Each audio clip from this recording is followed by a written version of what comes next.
a very cliche song choice, I know that, but that amps me up. And frankly, I think that entrance music should be obligatory at all of these events.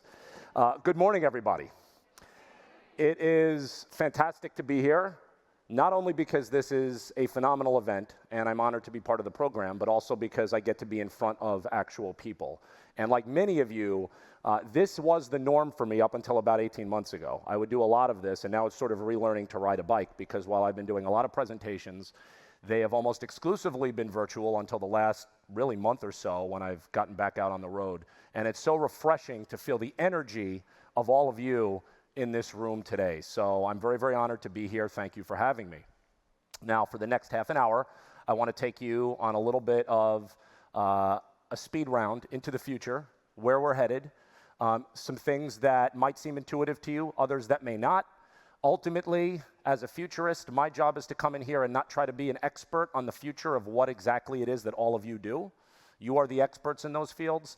My job is to come in with a little bit of the outsider's perspective and help hopefully galvanize you and leave you with a little bit of an optimistic message, not just for the rest of this event, but for everything that you do thereafter. Now, I want to start with a little exercise. This is an icebreaker exercise. It requires a tiny bit of basic arithmetic, so it's early in the morning, and if I lose any of you this early, I apologize. But let's do this. I want everyone in the room right now, in your own head, don't say anything out loud, to think of a number between 1 and 10. Take that number and multiply it by 9. You all still with me? If that number is 1 digit, leave it alone. If it's 2 digits, add the 2 digits together. Okay? Now subtract 5.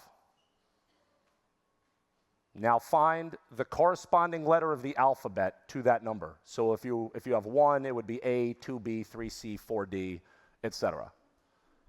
Does everyone have a letter? Okay, so you're with me so far. Now, think of the first country that pops into your head that begins with that letter. Everyone have a country?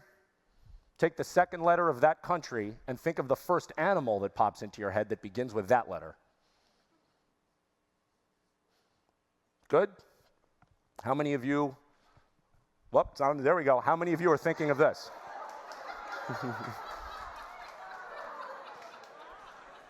That would not have had the same punch if that didn't go up on the screen, so I'm glad it's there. Now, I hear a lot of laughter and chuckling, which means that, and I saw a lot of hands go up, the significant majority of you actually thought of this fellow right here. Now, the thing about this is that, and I don't have time today to poll the audience about the other answers that some of you got, there are dozens of other correct responses to that exercise than the gray elephant from Denmark. You could have said the Dominican Republic, you could have said an eel or an eagle, but by and large, most people, whether it's an audience of 10 people or an audience of 1,000 people, 80 to 90% of people think of the gray elephant from Denmark, and that is a little bit of an analogy for what we do as futurists. There is no magic to what we do in studying the future. It is really all about pattern recognition, understanding consumer behavior, looking at those patterns and extrapolating forward what's going to occur. Let me put this down right here. Now, basically, what that is, that's indicating to you that I don't have a crystal ball, there are no tea leaves, there's nothing fancy, there's a lot of regimented analysis that goes into what we do on a consistent basis to help us present a picture of the future. Now, the future is unfolding this way, right here. Historically, the future was a little bit more linear. We could extrapolate forward what was happening based on some indicators and macro trends, and it was a little bit less daunting. There is a framework we typically go through called the Evolution of Economies, which talks about how over the course of time, not only has technology accelerated, but all of the changes that result from that have basically turned the world into something which looks like 10,000 possible paths forward in the future. That is very scary and it's very daunting, and that's the world we live in right now, but it is also very exciting and presents tremendous opportunities for growth. We are entering a phase of what I will call accelerated change. I just mentioned that. The idea that things that used to take decades now take years. Things that used to take centuries now take decades. Transitions between economies that were ushered in by disruptive new technologies. We used to have plenty of time to respond to those changes in the external environment. Now we barely have any time to respond at all. Sometimes we only have weeks or months. And such has been the case with what we're experiencing right now. I'm going to throw out a few terms over the next half an hour that you've never heard of, because in our shop, what we do is we invent terms. We do that because it's fun, and we enjoy going through the creative exercise of it, but we also do it because we don't think that existing language perfectly communicates some of the things that we're seeing, so we create terms. One of them is templosion, and templosion is really the paradigm of this world of accelerated change. It is the exponential implosion of big time into smaller and smaller chunks. It is the idea that huge things are happening more quickly than ever before. Large companies that were industry leaders are becoming obsolete overnight. Tiny startups come out of nowhere to get billion-dollar valuations, particularly in the technology space. So many huge things are happening so quickly, we don't have the same response time we used to have. This is a world of templosion. I'm going to cover 3 what I call imperatives with you today. And at the end of the day, I think that all 3 of these are equally important, and I want to just cover each one very quickly. The first is that anybody, no matter what business you are in, you are all in similar businesses here today, but no matter who I'm speaking to, one of the imperatives is actively engaging continuously in what I will call strategic foresight. It's kind of a nerdy way of describing what it is that folks like I do, but everyone has to be doing this on a day-to-day basis. It is actively studying where the future is going, having your own methodologies, they don't have to be that complicated, for how you understand where the future is going and how you adapt that to growth and future strategies. Number 2 is a concept I will call escape velocity. Escape velocity in physics is basically the notion that we have to move at a rapid enough speed that we can escape the gravitational pull of a larger object. And in this case, that is the world before this pandemic. We have to stop asking when things will return back to normal or return to usual, because that is the wrong thing to ask. We will never get back to normal or back to usual. So instead of preserving our old ways of doing things, we must adapt to what will be an entirely new world. Most of you hopefully have already awakened to that reality. The question is, what will the timeline be and how will things look? Even though I'm a futurist, I like to quote people who lived a long time ago, because oftentimes things that were said a long time ago tend to be very prescient. Benjamin Franklin said, when you're finished changing, you're finished. And that is never truer, has never been truer than it is today.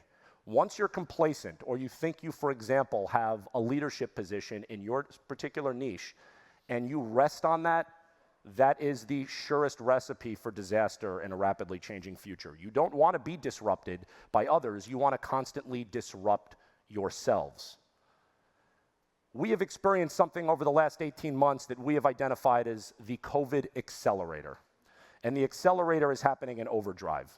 The pandemic has rapidly accelerated previously developing trends. So when we talk about what's been happening over the last 18 months, yes, a lot of new things have developed. But a lot of the things that are occurring are things which we were charting out long before this. And this is not to say that we are brilliant at what we do. What it is to say is that we were talking about things which were somewhat knowable and foreseeable, but a lot of people we spoke to would often view them in the kind of theoretical, or the, yeah, maybe that'll happen, but I don't have to worry about it right now. Well, the last 18 months have accelerated many of these things, so they have become our day-to-day reality. Distributed, partially or fully distributed firms will become the new normal. So remote work is already becoming the new normal in whatever iterations that looks like. Migration patterns are shifting. They already were shifting, now they are shifting in an accelerated manner. Homeschooling is becoming more common. That was already happening before the pandemic, but now more and more people are choosing to either homeschool their children or supplement the schooling of their children at home. And people are investing much more into their homes. All of you know that, because that is your business. But because of what has happened with the mechanics of the last 18 months, people are investing a lot more time, energy, and resources into their homes, and that's manifesting in a variety of ways. One of the things that we have seen is what we call life space being recalibrated. Life space is sort of a fancy term, but basically it's the idea that there are profound shifts in the way that we live and exist on a day-to-day basis. Again, many of the shifts we've seen were already taking shape. We just talked about the accelerator effect. Taken in their totality, they represent what we might call life space recalibrated. The way that we do everything, both personal and professional, has changed fundamentally. Multi-generational living is one of the key components of this, and this is something we saw increasing before the pandemic, but it's definitely interesting to talk about now because there are a lot of interesting sort of ripple effects from this.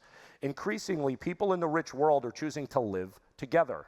This is sparked in part by economic pressure, so people can help support each other economically. We are learning more and more every day about the fact that social isolation is unhealthy. And that applies even more so to big cities like New York and places like this where people are living in crowded environments but in many ways feel even more isolated, so we have to combat that. We see aging populations throughout the developed world, and there is also a sense of a need for support or care among family members, particularly when, for example, you're working from home and you need help with children. So you are increasingly seeing 3, in some cases 4 generational, multi-generational households. And what does that do for our notions of designing the home and everything that goes into it? We might have people who are long retired living at home with what we call cybrids. Remember, we invent our own terms. Our term for those in Generation Z are cybrids, cyber hybrids, not cyborgs, okay? We're not talking about people who have things sort of implanted into their, technology implanted into their bodies, although that may very well be a reality very soon. But these are cyber hybrids who have a fully symbiotic relationship with technology from the moment they are born. They are living in a technological world we might call the Metaverse. I will talk more about that in a few minutes. But when you have those people living at home with their parents and grandparents, and in some cases their great-grandparents, how does that change the calculus for everything we do? Something else we're seeing is what we're going to call the Roaring Twenties Redux. And it's the idea that history oddly repeats itself. If we had more time, I would go through our Evolution of Economies historical framework, because history often informs the future. And we are going through something that is eerily similar to what happened almost exactly a century ago after the Spanish flu pandemic and World War I. And that is that we are having, and we are already starting to go through this, and we will continue to see an accelerated rebound effect. A cultural and technological and social renaissance, if you will, at least for a period of years, before that rebound effect might start to correct itself. Consumption, travel, leisure, and indulgence are all going to accelerate because everyone has been pent up. Some of this is aided by economic stimulus programs. So, for example, I have spoken at some events in person for the first time over the last 4 to 6 weeks. And at some of the places I've traveled to, there are a lot of people I have spoken to who said that they were enabled, they were allowed to travel by virtue of the fact that they have been given some assistance. And frankly, a lot of people, instead of saving that money, are using it to experience life. And we can understand this because this is human behavior. It's human nature. People have been pent up. More people and goods will be on the move. Many more people and goods. So when we think about where people are going and what experiences they're having, we have to think about this in this kind of Roaring Twenties concept. And people will be investing more in both their homes and in experiences and potentially the overlap of the two. What do I mean by that? Well, people might be, for example, traveling virtually to different places from the comfort of their own home. They might be turning their home itself into an experiential destination for those around them. So we have to start thinking about where the home fits in to this new Roaring Twenties paradigm and what the next decade could look like. Now, I want to go through an exercise with you. This is an optical illusion that many of you likely are familiar with. There it is. This is called Rubin's vase, but certainly anyone who's ever taken a psychology class knows this. And this is an optical illusion where all of you are looking at the same image. But half of you might be seeing the profile of 2 faces as you look at this image, and half of you might be seeing the vase in the middle. And no one has changed the picture on you, and neither image that you see is incorrect. It's just that you see what your mind is sort of trained to have you see. And this is how we view the world. We view the world in such a way that we often push things we're trained to see into the figure, and we push everything else that is complementary into the background. And that often leads to blind spots in how we view the future. So let's look at some examples of this. Now, I probably should have put office here instead of work, but for this, what we're talking about here is that traditionally the figure when it comes to work or being productive is the office. And in the background, we have the home. And as we all know, over the last 18 months, that has flipped completely on its head. And now the figure is the home and the background is the office. This is the same thing that is happening when it comes to the paradigm of learning and education. School used to be in the foreground and home was in the background. Now we have to flip that to where home is in the foreground and school is in the background. And I will tell you that we can go through several other representations of that figure ground exercise. Fitness, same sort of thing. People used to leave the home for fitness. Now it increasingly happens in the home. Shopping. We know that e-commerce has been accelerating for a long time, but what the pandemic has done is it has increasingly turned the home into a shopping center. And so everything, when you think of this in its totality, everything is happening at home. Home represents, at least in part, everything in our lives now. Home equals life, home equals everything. Now, I want to give you a question for consideration. If we define a luxury in basic economic terms as something which is in really high demand but short supply, what is the number one luxury for all of you today? What do you need more of but you feel you do not have enough of? Just shout it out. Time. I love that. That was very choral in the way you answered that. And that is the answer that everyone gives, irrespective of audience size, geography, level of seniority. Everyone almost universally answers time. Time is the number one luxury today based on how we just defined it. We need more of it, we don't have enough of it. But today, we in our shop view it as the 3 T's of luxury in the future. And those are time, truth, and trust. 3 things that we increasingly do not have enough of, but we need more of.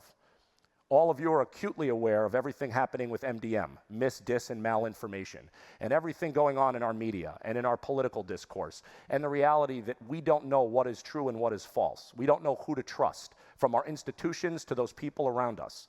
So increasingly, these 3 things are the 3 T's of luxury. And I would heavily argue that at least 2 of them, time and trust, are extremely interwoven with the home. We spend more and more time in our homes. Home is where we can trust things the most. So if you are designing or creating anything related to the home ecosystem, you have to start thinking about not only how you can help optimize that time for the end user or customer, but how you can also build and embed trust in everything you're doing, both in the physical space and in the digital space, the 3 T's that represent the new luxuries. Now, our model for the previous economy, before everything got disrupted during this pandemic, was called the meta space economy. We had developed it a long time ago. We used to do entire modules about it. I'm only going to spend 2 minutes on it today, but that economy was built around 10 spaces or growth areas for the future. We identified those growth areas well over 10 years ago, and they were basically where we thought people were increasingly going to be working and money was increasingly going to be made. And I want to talk about 3 of those growth areas very quickly that directly impact the home and the future of home. One is design space. This one should be the most intuitive to all of you, because most of you, if not all of you in this room, this is what you do on a day-to-day basis. Design has become one of the most highly valued and important marketplace differentiators for everything. And this includes the design of the physical home, all products for the home, B2B and B2C apps, so anything that digitally reinforces what's happening with the home, customer service interfaces, and the workplace. Remember, we just said that the home is increasingly the workplace. So how we design the workplace is about how we design the home. Design thinking will be one of the most important executive competencies of the future. And I've been saying this for a long time, and it's funny because people long gravitated to that. And I would argue, for example, that it will be more important to have a design thinking capability in the future if you are an executive leader than something like an MBA, which I have. And part of me regrets that I don't have more of a design thinking capability, because I think that design will underpin every single thing in the future. In many ways, it already does. The second growth area is what we will call interspace. The Internet of Things, smart homes, eventually connecting together to be components of smart cities. So a city like New York, the promise of smart cities is there, but the practicality of them is not quite there yet, because a lot of old infrastructure has yet to be retrofit properly to really make this work on a mass scale. But smart homes are here already. You all know that. They're still nascent, but the promise is real, and the benefits are being realized today, both at the consumer and enterprise levels. Of course, the promise for consumers is that it makes life easier for them. It streamlines things for them. Remember, we talked about time as a luxury. Well, a lot of smart home technologies that are being interwoven into all things that go into the home are about optimizing time for people, making their lives more convenient, more efficient. But at enterprise levels, it's increasingly about collecting data and using that data in real time to make better business decisions. Everything will be connected. And the third growth area that I'm going to talk to you about, perhaps the most interesting to me, is what I call inner space. It is the sort of junction of the human brain and our sensory systems. It is understanding that everything is being, quote, neurofied today. We are using our understanding of the human brain and the human mind and multisensory inputs to design things in a more optimal way than we've ever been able to do. And it changes the human experience with everything around us. There are obviously generational differences here. Remember, I mentioned cybrids earlier. When we are exposing newborns to technology that didn't exist 10 or 20 years ago, we are actually changing the structure of their brains. Most of the connections in our brains form in the first 3 years of life. So for us to not assume that we are actually kind of making different people now is naive. Changing brain structure equals a different way that we interact with things around us, whether it's from a learning perspective, a working perspective, a socializing perspective, a living perspective. And a lot of this will focus on holistic wellness or mental and spiritual wellness. And we see a lot, an explosion of things like wellness real estate, or things that take into account different factors, whether it's ergonomic or other, sensory, that will allow us to be more comfortable, to be happier, or to feel more fulfilled. Many of you are familiar at this point with ASMR. It's been all over the news in recent months.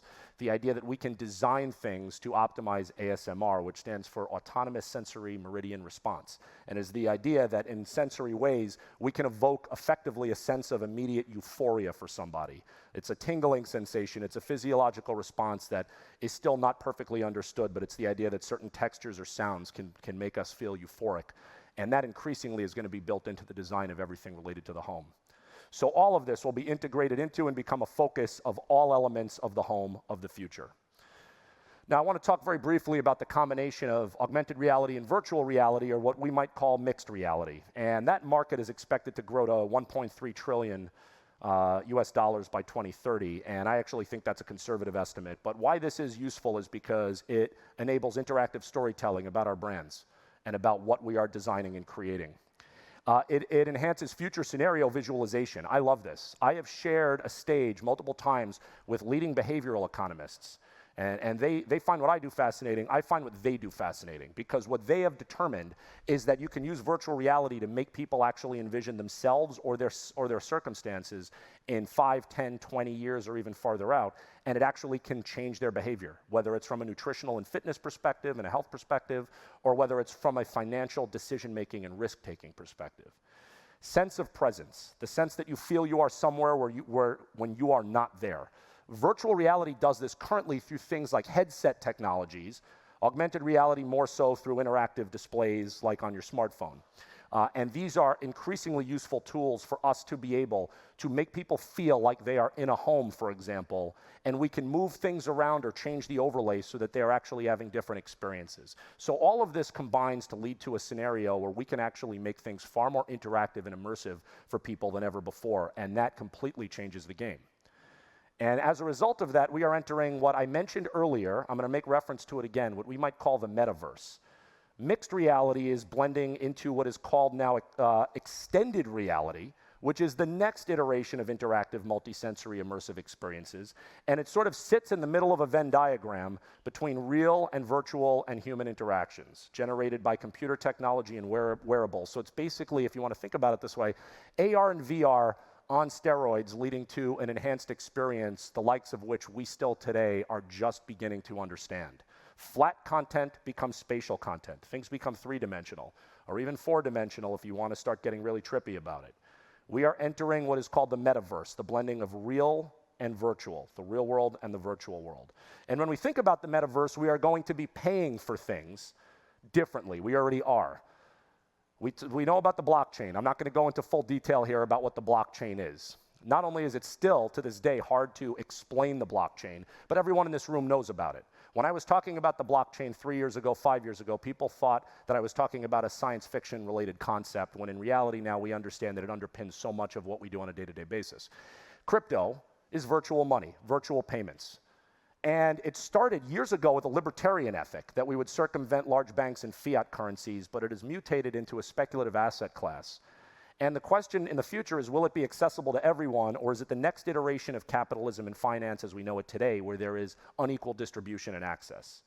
Finance is becoming inherently social, and this is a fundamental part of the metaverse. This is increasingly how people and businesses will pay for things and receive payments. We are going to be virtually transacting. But we are also going to be engaging in virtual ownership, something very interesting for all of you in this room. Now, most of you at this point should be aware of what's happening with NFTs, or non-fungible tokens. It is the idea that things that were once real are now becoming virtual, and they have value. And those can be pieces of art. They can be collectibles. They can be clips of someone dunking a basketball. But in reality, it is the idea that a digital file can have exclusive rights to it or exclusive access to it, and it has real value attached to it. And people are bidding excessively high amounts of real-world money for NFTs. It is the same an extension of the same concept that applies to crypto, but it applies to tangible goods and perhaps elements that will be fundamental to the home. I mentioned art. But what about the idea, and I want to say that this is multiplicative, not subtractive. For people who, for example, are designing or creating physical goods, NFTs are not going to necessarily eat into your business. They can be complementary. So how can we create, for example, digital versions of what we are making in physical space and commercialize those so they have value for our customers? Something very interesting to think about. Opportunities for tremendous innovation here. Now, I want to spend 2 minutes. I'm going to put some images on the screen. I want people to yell out what they think they're looking at, and then I'm going to ask you if you think this will be commercially viable, at least to a subset of the population in, let's say, 10 to 15 years. What is this? Say it louder. Airtrain, Hyperloop. Okay, this is Hyperloop. This is an image depicting a Hyperloop. A Hyperloop is magnetic levitation transportation technology. Elon Musk is one of the people pioneering this or trying to figure out how to make it work. How many people think that a Hyperloop, something which enables us to travel from point A to point B in a tiny fraction of the speed that we can today, will be commercially viable and will be in place somewhere, at least on this planet, in the next 10 to 15 years? Okay, this is good. Very forward-thinking audience. I would say yes to that.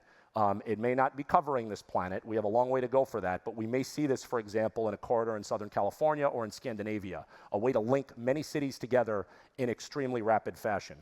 What are we looking at here? What do you guys think we're looking at here? What does that look like to you? Cloud seeding, very good. It's harder to hear everyone with masks on. This is our new reality. Cloud seeding, or geoengineering. The idea that we can actually manipulate weather to mitigate the effects we're facing from climate change. Okay, how many people think that this will be something that is a practical reality in the next 10 to 15 years? Okay, well more than half of you. Again, I'm glad to see that because it is already happening. The only reason this isn't happening more is because of the ethical considerations around should we be, quote, playing God in this way. What do you think this is? This image that's going to be popping up, right? What do you think this is? What does that look like to you? Lunar colony, the moon. This is mining the moon for resources. Mining the moon commercially for resources. How many people think this will be a practical reality in 10 to 15 years? All right, far fewer. This actually, in theory, it can happen right now. It's just about the expense it takes to get up there. In fact, the first private company got regulatory approval from the US government a few years ago to actually go and do this. So we are actually actively pursuing the commercialization of outer space, the moon and near-Earth orbiting asteroids. This right here, what do people think this is? It's a space elevator. Something that actually transports goods from Earth to space in rapid time using a physical tether. How many people think this will be a practical reality in the next 5 or 10 years? 10, 15 years. Okay, very few. You are probably right. And the only reason, this is theoretically possible, the only reason why we're not going to see that yet is because of the expense of it and the fact that there are still materials we have to improve upon to account for the seismic shifts and things here on Earth. And then this depicts DNA, human DNA, as a data storage mechanism. Something which we are actually pioneering right now. This depicts what's called de-extinction, the idea that we can reintroduce extinct species into the ecosystem largely to try to mitigate the loss of biodiversity on this planet. This is happening right now. In fact, in the next 10 years, we might see the reintroduction of the woolly mammoth. That is actually a possibility. Can we eradicate infectious disease? Can we eradicate poverty? I've spoken to large global groups about both of these ambitious goals. At the end of the day, looking to the future, Silicon Valley firms and global entrepreneurs are betting on what are called moonshots, huge projects that will be very difficult to achieve, but which would have a huge impact if successful. What moonshots might we all imagine that could catapult your industry forward in one big evolutionary leap? Let's start with thinking of them as mini moonshots. What are things you could start doing right now that would fundamentally change the direction of your business and where you're going? Every industry should dare to dream. And so the third imperative is what I call the imagination imperative. How do we move beyond linear innovation and reimagine the future without constraint? This is a very exciting time for innovation and ultimately imagination. The urgency of the pandemic has unlocked human ingenuity and institutional and corporate ingenuity, and what once may have taken years of R&D meetings, strategizing and planning is now being done in months. What once took months is now taking weeks. This is one of the silver linings of this pandemic. We can start being more visionary in reimagining our businesses and our industries. So I'm going to go back to one more person who lived a long time ago, Albert Einstein. And he said that logic will get you from A to B, but imagination will get you everywhere. And the fact is that instead of thinking about the future as stepwise innovation or doing the next iteration of what we're doing right now, we need to constantly reimagine the future of what it is that we do and stay inspired. Thank you very, very much.